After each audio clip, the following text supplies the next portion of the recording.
Good morning, good afternoon, good evening, everybody. We are still having some folks joining the meeting, so I will go ahead and get started kicking it off as people continue to join. My name is Seth Paskin. I'm the host of this meeting for the purposes of entertaining you. It is the first in a series of best practice webinars that we are going to share with our customers, our partners, and also BMC employees. The purpose of this is to try to provide to you in very bite-sized chunks some helpful tips and ways to get more value out of your investment in your existing BMC solutions. The content will be presented by BMC employees as well as customers and partners, depending on their level of expertise and interest, and the topics will vary over the course of the next several months. We'll be hosting them every other Wednesday at 10 a.m. Central U.S. time. So what's going to happen here today is Thad is going to go ahead and take you through just a setup with a little bit of slides, and then go immediately into a demo for about 15 or 20 minutes. And then I will come back on, give you some closing action items and what have you, and then we'll have a Q&A. We will be monitoring the chat window during the course. Your phone lines will be muted. We will be monitoring the chat window during the session, so if you have questions during the session, please go ahead and put them into the comment window and we will try to get to them. If not, we will answer them during the Q&A. All right, and if you have any technical issues or challenges, please send a message directly to me. That's Seth Paskin. All right, thank you very much. And with that, Thad, why don't you take it away? Great. Thank you, Seth. One more thing to add. When you do submit your question via chat, please make sure you send it to everyone because I do have some people on the line that will be helping to answer some of those questions. So thanks again, everyone, for jumping on the session. With time being so short, and even though it's a bite-sized chunk, it's still quite a bit to digest, so let's get right to it. The first thing is that this is not going to be a discussion about what data you should or shouldn't be configured to generate events, right? No one knows your environments better than you do and what the best indicators are performance. Back in here, so break into your teams now. Back in here at 5:50. 5:50. Seth, can you mute for me?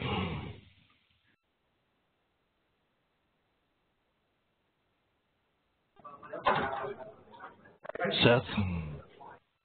I thought I had. Let me go ahead. Please mute the line if you are not. Great. So rather than that, right, the purpose of this meeting is really to get the conversation started around using analytics in the generation of events and all the benefits that go along with doing that. So I'm sure there are probably some of you on the line that aren't doing any analytic thresholding at this point, and there's probably some of you on the line that have been doing it for a very long time and are very mature at it. And my hope at the end of the meeting when we open the dialogue is that we can get a call between all of us is that we can really hash out the subject in a little more detail and have some of our customers share some real world experiences.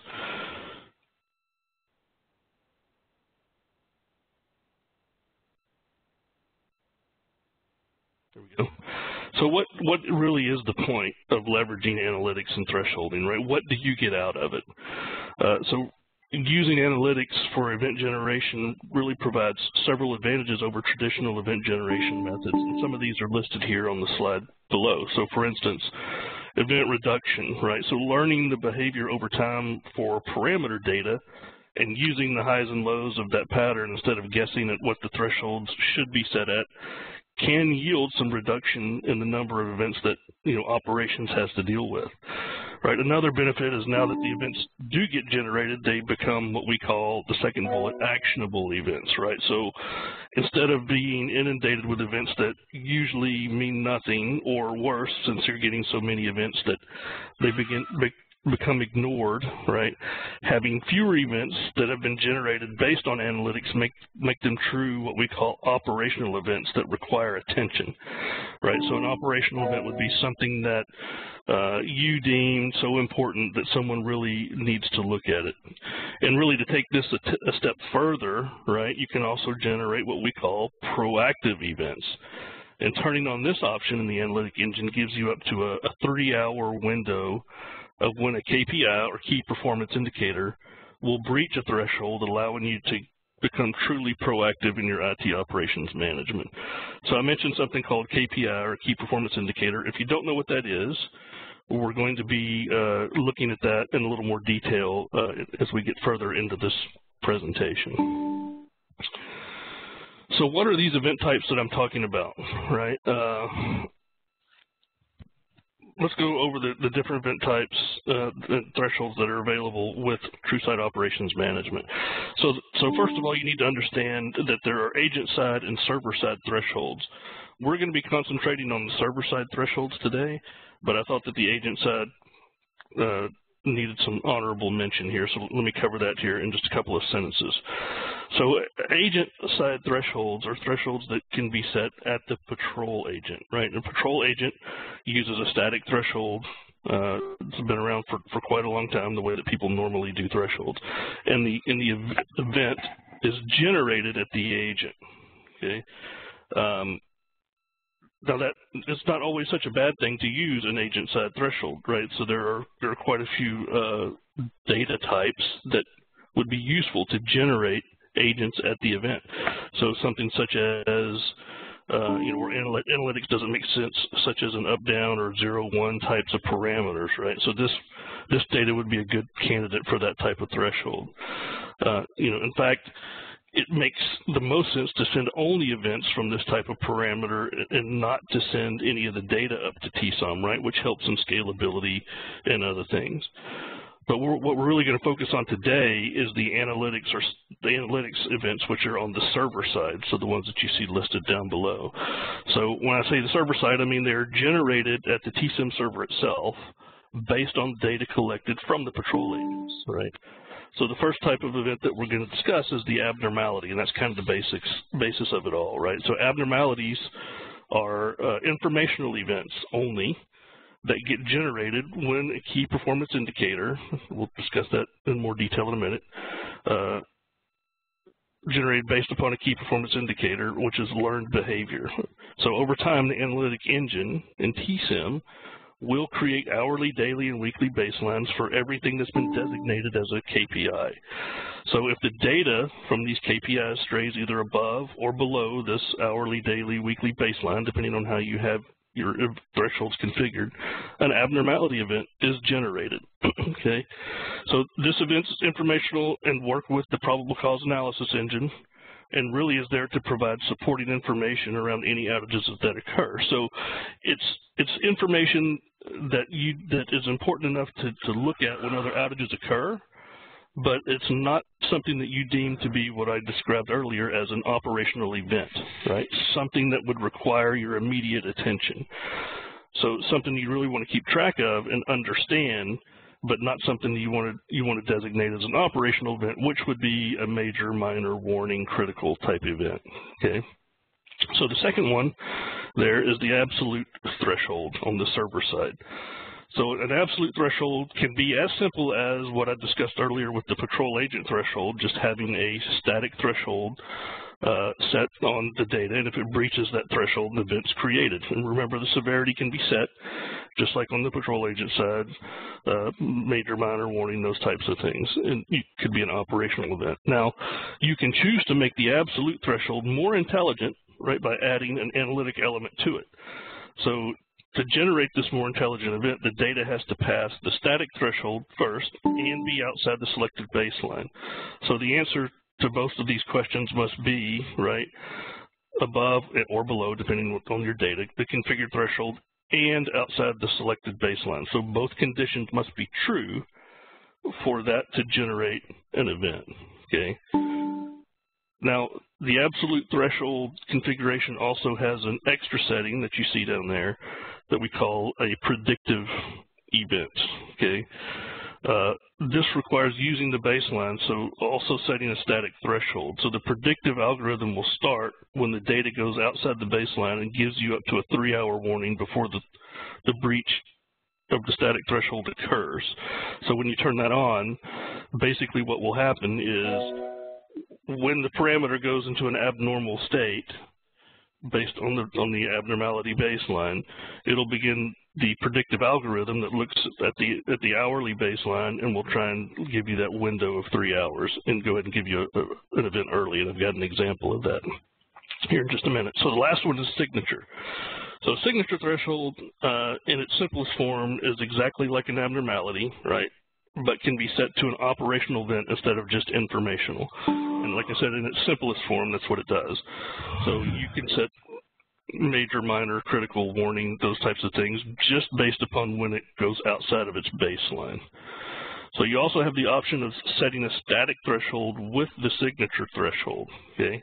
So this option, use this option, an abnormality would be generated when the data goes outside the baseline, and if the data eventually passes the static threshold, an operational event will be raised.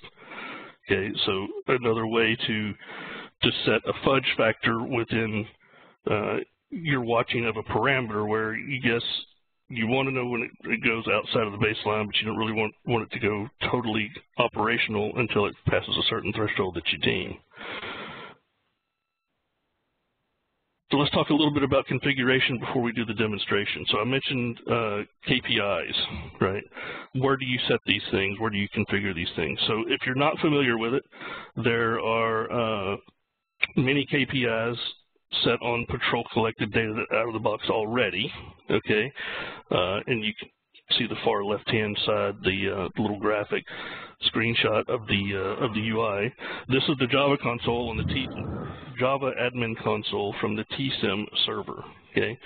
If you need to add a new parameter as a KPI, you just bring up the console, check the box, and that's all that needs to be done. Now,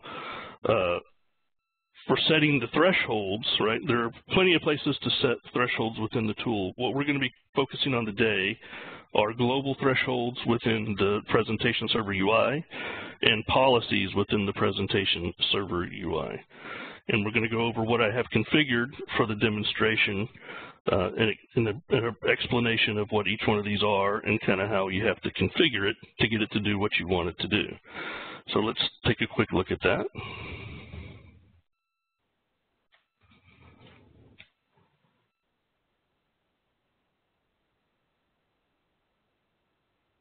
So let's take a look at global thresholds. So just to give you a quick setup of what I have in the demonstration, I picked one set of parameters for the logical disk space and set every kind of threshold that we can set on it. And I'm going to walk through in detail what it looks like when these get generated. So when they'll get fired and that kind of thing. So let's take a quick look at the setup.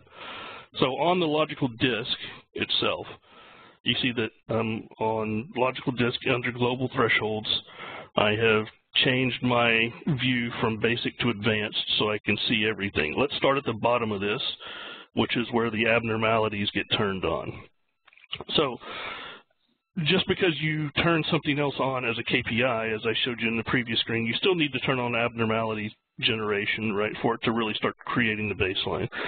So abnormality is what starts the baseline creation. In this case, I have got, since this parameter is a free disk space percentage, I've made sure that the below baseline abnormality is turned on, and I've set it a duration of 0 with outside the baseline of weekly. Remember, there's daily, weekly, hourly, so on. I didn't assign a threshold value. I said it needs at least 5 samplings of data before it would generate.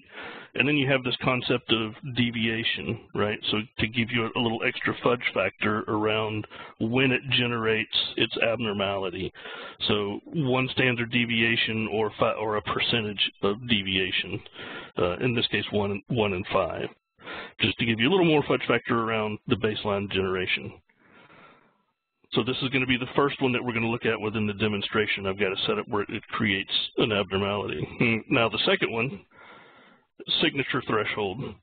Again, I've selected an operational event status, so this is going to generate a major event, right, when it goes below the weekly threshold. Now, if I stop there and didn't add a weekly baseline, excuse me, if I stop there and didn't add any value here on the threshold, it would basically generate a major event where it would normally generate an abnormality because it's the same thing, okay?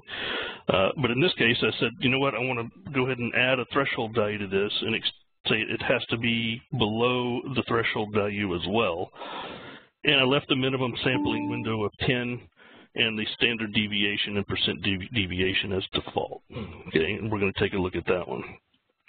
Now, something else that I did within a policy, okay? So you notice that I've got absolute here, absolute threshold, but I didn't set anything in the global threshold area, right? When you set a global threshold, it pushes this out to all of the TSIM servers that are connected to that realm that you're setting this in. In this case, I'm in BMC realm or the Uber realm, if you will. So it would push this setting out to every one of the servers. The other thing that you notice here is that I don't really have the granularity to set this at an instance level, right?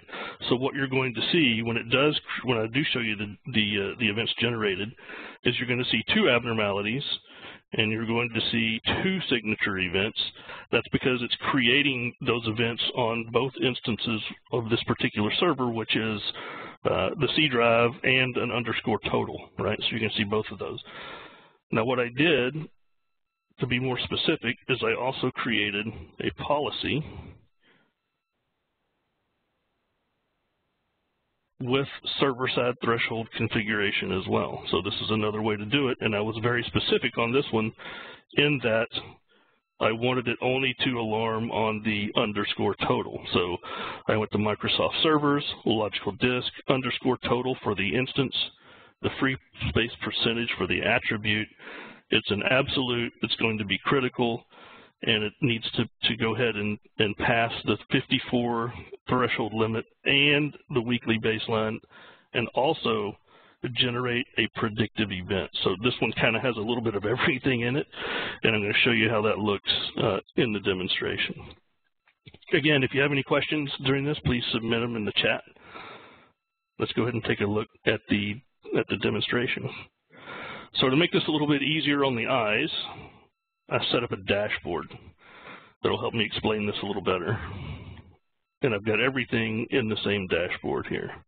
We change my time window. So what you see here in the three different graphs that I've got, I'm going to show you the abnormality demo in this graph, the signature demo here, and the absolute and predictive here at this guy. So what are you really looking at here? What are all these lines on the screen, right? And I did this purposefully, and you can decide if you want to configure a similar type graphic here. You can decide what to put on the screen as far as thresholds and the like. What I told it was, sure, show me the data, obviously, but also show me the current high and low baseline. That's what this skinny little line here is at the top that you can see extended all the way across, this light blue line. I also said, show me the calculated, in this one, show me the calculated abnormality threshold, right? So this is not a threshold that I set. This is what is calculated based upon that deviation that I showed you, the either percentage or absolute deviation. So this is where the threshold would have to, this is where the data would have to go to generate an abnormality. And as you can see, right, this little blue dot here within my data, it created an abnormality here, right? It's below the weekly baseline and such and such. And if I actually look down here in the events that I've got my two. Remember I said I'm going to get two abnormalities here, right? So logical disk space, one of them is on the C drive itself, and one is on the other instance of underscore total, right? So if I go back to the signature demo, right, this is going to generate, remember I said it has to be below the baseline and out and below the threshold that I've set. And you can see that this one also set below the baseline, or I'm sorry, generates an event when it goes outside the baseline and below the threshold that I have set. Remember what I said, the signature threshold is really nothing more than an abnormality that you've turned into an operational event. So had I not set this threshold on it, it would have generated an event at the same time this abnormality fired. It just would have been an operational event, right? So to give you a different look, I went ahead and set a threshold on it as well to get it to generate at this spot within the graph. Now on the left-hand side, this is the one that's got a few things going on, right? So this is the one where I set an absolute threshold and also turned on the predictive algorithm. So what you'll see here is you won't see the predictive event anymore, okay? Because what happened is you notice that an event was generated here in this spot, and this is now a critical intelligent event, okay? But before the data got down here below the threshold that I've set, this was actually a predictive event, okay? And it stayed predictive until this got below the baseline, and then it went ahead and generated the critical free space event. Just to capture it so that you guys could see it, I took a screenshot of it as this was running, and I brought it back here. So you see it was hovering over this icon here, so it's predicted to alarm within the next hour. Logical disk free space is less than 54% outside the weekly baseline. And here's the actual event down below, right? It comes in as a warning, predicted to alarm in the next hour, and so and so. Okay? So that's a quick view at the different analytic type events that you can set and create in your environment to again begin getting more value out of the tool. So what I'm going to do here in the time we have left is I'm going to send this back to Seth in the presentation and let him close us out before we jump into questions and answers. Seth?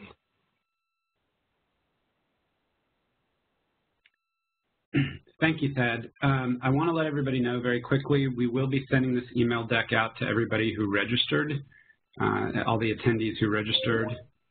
If you would like a copy and you didn't register for the event via communities, go ahead and send me a note.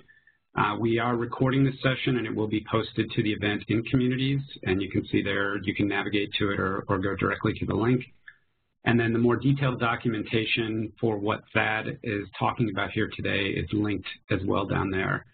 And just to highlight, we will be doing our next webinar at 2 weeks from today at the same time, and we're going to be focusing on custom views and capacity optimization. Now with that, what I'd like to do is open it to questions. If you have a question, please raise your hand in WebEx or chat, and I will be happy to unmute your line and let you ask it, or you can type it. And I would also like to hear of any experiences that some of you may have that have been using the analytic events in your environment. With Seth and myself, we also have Todd Brady, who many of you know has probably worked with in the past to help answer some questions. So please don't be shy.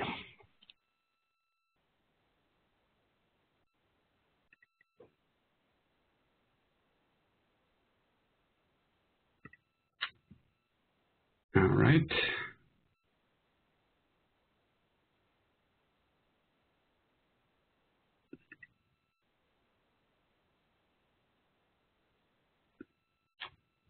So we do have one question here from Matt about, what sort of event reduction can we expect if we start to implement some of these monitoring, some of these threshold strategies?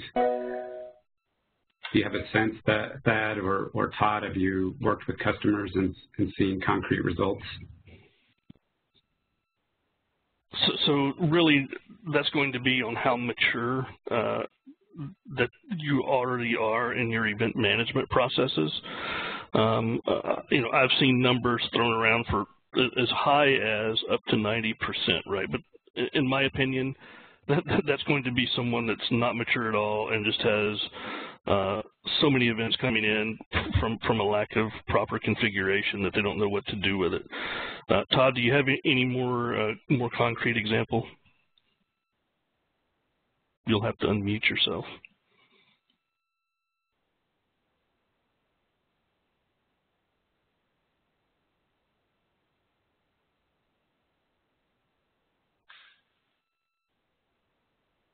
I guess he's having phone issues. Any other questions out there, Seth?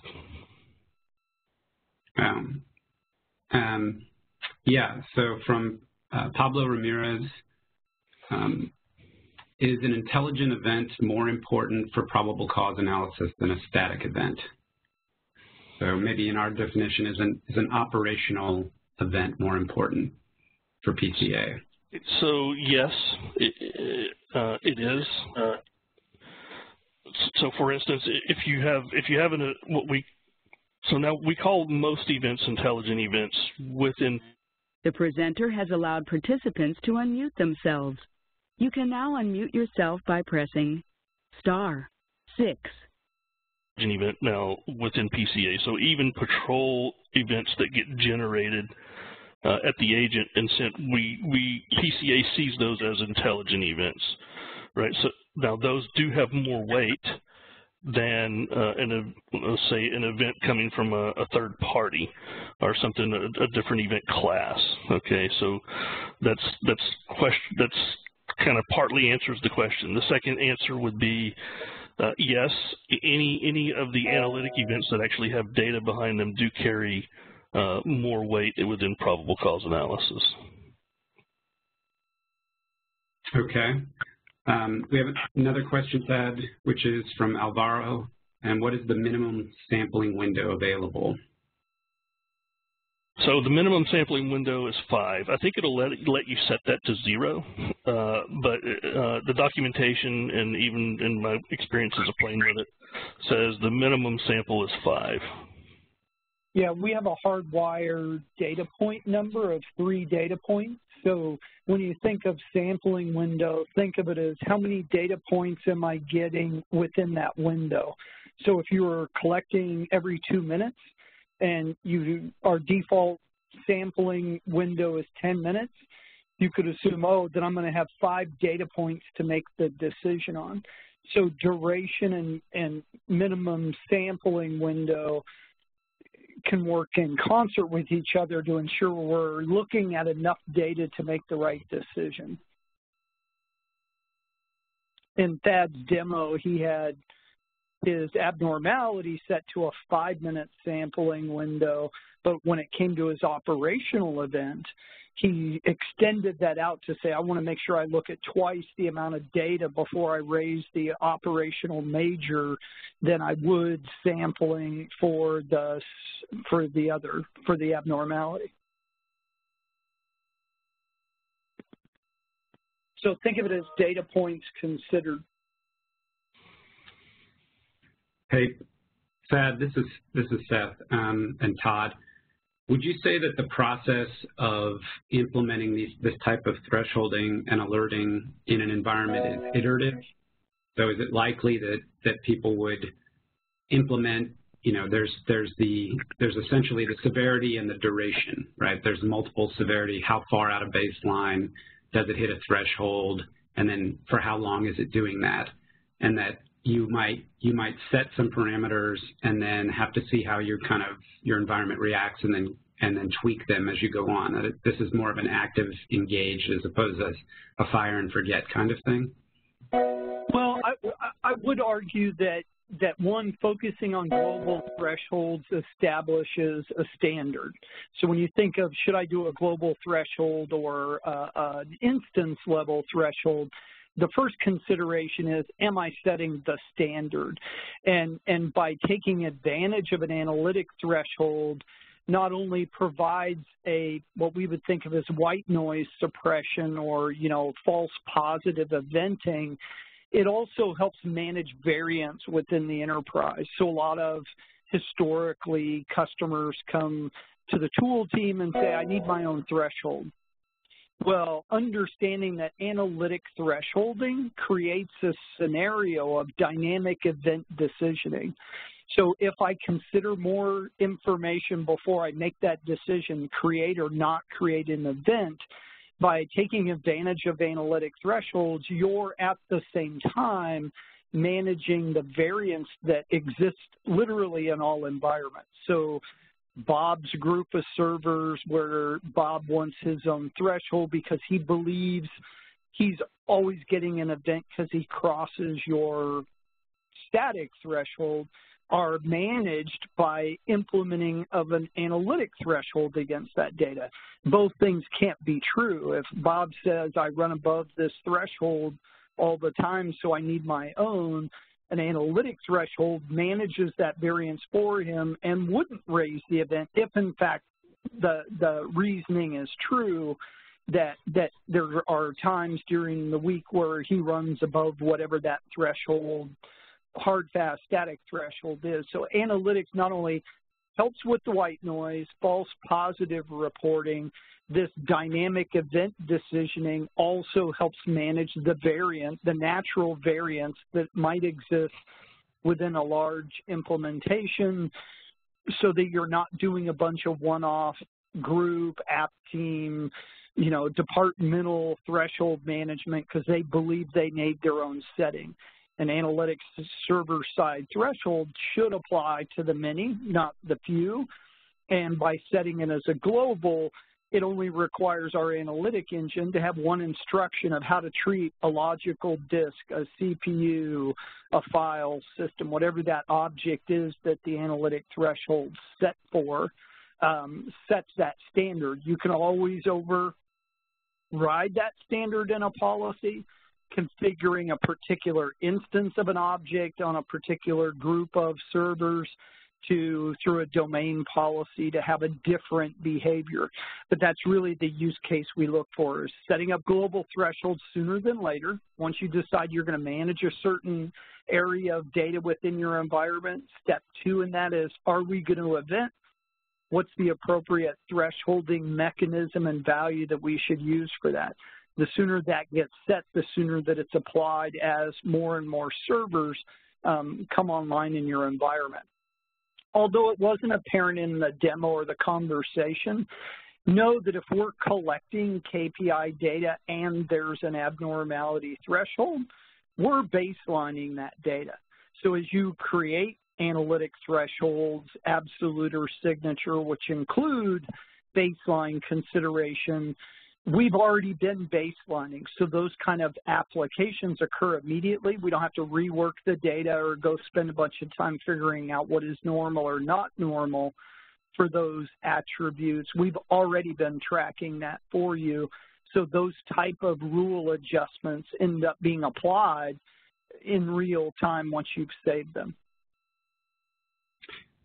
Great. Thank you, Todd, for that explanation. It sounds like you just answered also the last question we have. We are out of time, but I do want to just, that Pablo had asked, do all the KPIs enabled have the above abnormality by default? Some of them, like disk usage, should have the below threshold enabled by default. And it sounds like you say once you define something as a KPI, we automatically begin the process of doing the dynamic baselining, correct? Yeah, well, yes and no. So yes, that for every KPI that comes out of our collectors, there's an associated above threshold automatically configured under the covers. I think the point being raised was, okay, but what about those metrics that I'm going to set up or manage that the reverse is true? It's a negative trending metric like free space that's going to go down, not up. So although out of the box we have an above normal threshold, it's a little illogical in the context of that particular metric. And the below, which we do not do out of the box, is a more valid abnormality configuration. So there are those use cases where you know you're measuring a metric that is going to decrease, not increase, that it's required, at least currently, to manually activate the below threshold, which is as simple as a checkbox for those particular objects where it's warranted. The preponderance of metrics tend to be above, not below. That's when they said we could set one, which one should we? That's kind of what tilted us towards always doing an above, because 80% or better of metric measurements going to be in the above class as the below class. But in those instances where you have a below trending metric, it does require that the user activate the below abnormalities threshold. We don't do belows out of the box. Okay, thank you for that clarification. Yep. All right, with that, since we are 5 minutes over, I want to tell everybody I appreciate your attendance and for sticking with us. We hope this has been of value. I welcome feedback on the format, the delivery. We are going to be doing this every other week, as I mentioned, for the next few months and ongoing. So please refer back to communities for more information, the event calendar, and so on. And thanks again for your time, and have a wonderful day.